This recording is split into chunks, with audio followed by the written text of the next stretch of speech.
नमस्कार दोस्तों, आप देख रहे हैं नमो भारत न्यूज। मैं हूं तो शुक्ला। दोस्तों, भारत के अंदर आज तेल की कीमतें आसमान छू रही हैं और इसमें कोई दो राय नहीं है कि इसकी मार भारत की आम जनता को भी झेलना पड़ रहा है, क्योंकि औसतन तौर पर एक भारतीय का करीब 20% तक का जो दैनिक आय है वो पेट्रोल खरीदने में ही चली जाती है। लेकिन आज आपको यह सुनकर बहुत हैरानी होगी कि यह सब जो कीमतें, या यूं कहें कि यह सब जो हथकंडे हैं वो भारत के बढ़ते विकास को रोकने के लिए अपनाए जा रहे हैं। और इसके अंदर मुख्य तौर से शामिल है अमेरिका। दरअसल इसकी दो बड़ी वजह हैं। एक तो भारत का लगातार विकास और दूसरा भारत का अंतरराष्ट्रीय मंच पर दुनिया के लिए विश्व गुरु बनकर उभरना।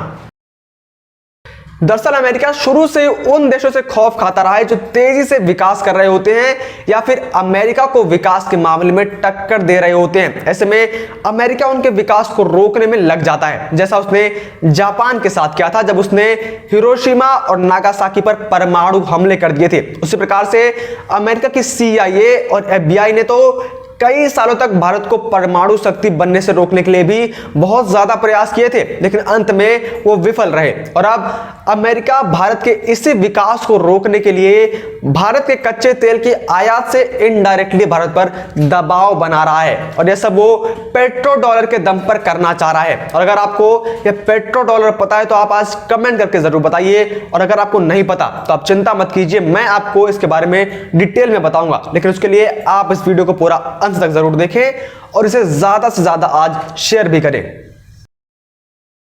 दोस्तों, अमेरिका पेट्रो डॉलर नाम की एक समांतर अर्थव्यवस्था को चलाता है। इसके तहत वो सभी तेल निर्यातक जो देश हैं उनके ऊपर दबाव बनाकर रखता है कि सभी देश तेल का जो भुगतान है वो केवल डॉलर में ही लें, ताकि डॉलर का मूल्य कभी भी किसी भी देश की मुद्रा से हमेशा ऊंचा बना रहे, और इससे US डॉलर का मूल्य कभी भी नीचे नहीं गिरता है। और आप हर देश अमेरिका की दादागिरी के आगे अपने आप को कमजोर और असहज महसूस करता है, और बाद में अमेरिका इसी काली कमाई से हथियारों की सप्लाई ISIS जैसे आतंकी गुटों को उनके आधुनिक हथियार देने में करता है। वरना आप ही सोचे कि इन आतंकवादियों के पास ये अत्याधुनिक हथियार आते कहां से हैं, और बाद में आतंक के खिलाफ लड़ाई के नाम पर अमेरिका इन देशों को बर्बाद करके रख देता है, जिससे पूरी दुनिया के अंदर हथियारों की एक होड़ लग जाती है, और ये अपने बनाए हथियारों को इन सभी देशों को डरा कर बेचता रहता है। यानी अमेरिका ने एक ऐसा खेल तैयार कर रखा है जिसके अंदर प्लेयर भी वो है, अंपायर भी वो है, बॉलर भी वो है, और उसका ही स्टेडियम है, लेकिन जो उसके परिणाम है वो दूसरे देशों को भुगतने पड़ते हैं। ऐसा ही कुछ उसने इराक के मामले में भी किया था। उसने इराक से केमिकल हथियार का झूठा आरोप लगाकर उसके ऊपर हमला कर दिया था, और बाद में जब सत्ता पलटी तो अमेरिका के दखल के बाद और जब यूनाइटेड नेशंस की अध्यक्षता में इसकी पूरी जांच हुई तो यह आरोप पूरी तरीके से झूठा निकला। मगर तब तक बहुत देर हो चुकी थी और इराक पूरी तरीके से बर्बाद हो चुका था। और इसी दादागिरी के चलते ही सऊदी अरब अमेरिका की धमकी की वजह से कच्चे तेल को केवल और केवल डॉलर के अंदर बेचता है, और इसलिए आज तक उसके ऊपर अमेरिका ने कभी भी इस तरीके का कोई हमला नहीं किया। और जब जॉर्डन और ईरान जैसे देश इसकी दादागिरी को नहीं मानते हैं तो वो भारत जैसे देशों पर नए नए पाबंदियां लागू करता रहता है।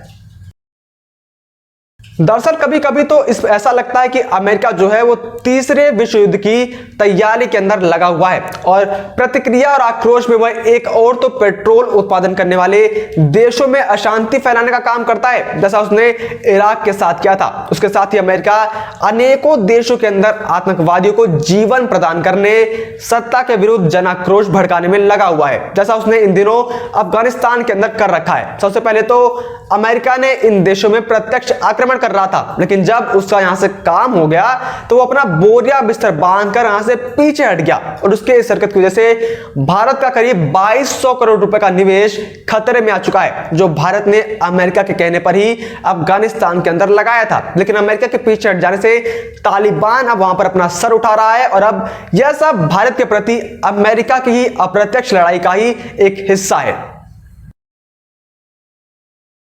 दरअसल खाड़ी देशों में तो अमेरिका के लिए युद्ध करना आसान था, इसलिए उसने इराक के अंदर, अफगानिस्तान के अंदर न जाने कितने सालों तक डेरा डाले हुए था। लेकिन भारत के साथ ऐसा कर पाना बिल्कुल भी संभव नहीं है। अब भारत वो भारत नहीं रहा जो एक समय पर कभी अमेरिका का दामन उठाया करता था। प्रधानमंत्री मोदी के शासन में भारत अब आत्मनिर्भर भारत बन चुका है, जो खुद अपनी राह को बनाता है। और इसी वजह से अमेरिका की नींद किसी एक नए नवेले आशिक की तरह हो रखी है, यानी उसकी नींद उड़ी हुई है और इसीलिए वो भारत के ऊपर अप्रत्यक्ष आक्रमण कर रहा है। गौरतलब है कि ट्रंप ने व्यापारिक मामलों को काफी अस्थायी तरीके से डील किया था। वे हार्ले डेविडसन पर इंपोर्ट ड्यूटी जैसे मामलों को लेकर काफी अड़ियल रवैया अपनाते रहे। दरअसल अमेरिका की दादागिरी की वजह से भारत सरकार ने एक नई नीति बनाकर उस समय के ट्रंप शासन पर जोरदार तमाचा धर दिया था और यह साफ कर दिया था कि भारत उसकी दादागिरी को मानने वाला नहीं है। और इसकी वजह से ट्रंप को बहुत चोट भी पहुंची थी। इसके बाद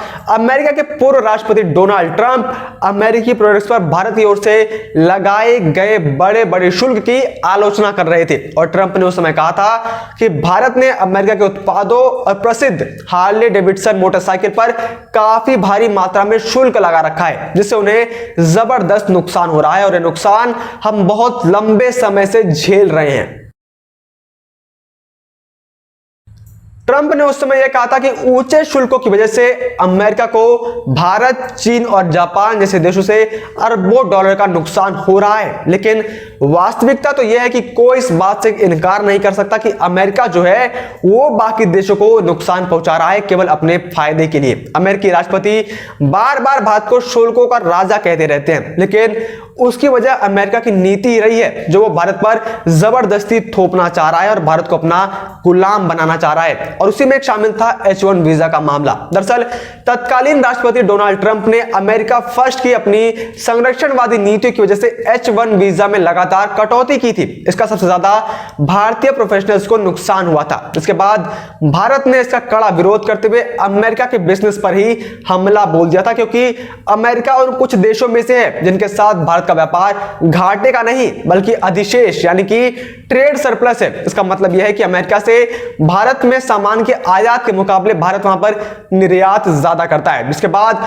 भारत ने अमेरिकी प्रोडक्ट्स पर कर को बढ़ा दिया था, जिसके बाद अमेरिका को उसकी असली औकात पता चल गई थी। दरअसल ट्रंप के कार्यकाल के दौरान खासकर ईरान और चीन के बीच अमेरिका के रिश्ते काफी ज्यादा बिगड़ चुके थे। चीन से अमेरिका के बीच जो रिश्ते बिगड़े थे और जो उनके बीच में उस समय लगातार ट्रेड वॉर चल रही थी, उसकी वजह से काफी ज्यादा नुकसान हुआ था और उसका नुकसान भारत को भी उठाना पड़ा था और भारत भी इसका विपरीत असर पड़ा था। और कच्चे तेल पर अमेरिका की दादागिरी से खुद को निकालने के लिए भारत ने पहले से ही इलेक्ट्रिक वाहनों पर अब खासा जोर देना शुरू कर दिया, जिससे अमेरिका के प्रभुत्व को पूरी तरीके से खत्म किया जा सके। लेकिन जब तक अमेरिका की पेट्रो डॉलर नीति का अंतरराष्ट्रीय मंच पर बहिष्कार नहीं किया जाएगा, तब तक इस जाल से निकल पाना बेहद ही मुश्किल है। बाकी आपकी इस बारे में क्या राय है, आप कमेंट करके जरूर बताइए। और अगर आपको वीडियो पसंद आई हो तो इसे लाइक करना ना भूलें और इसे ज्यादा से ज्यादा शेयर करें। जय हिंद, जय भारत। वीडियो को लाइक, सब्सक्राइब और शेयर करना ना भूलें। अपने विचारों को कमेंट बॉक्स में लिखकर हम तक जरूर पहुंचाइए।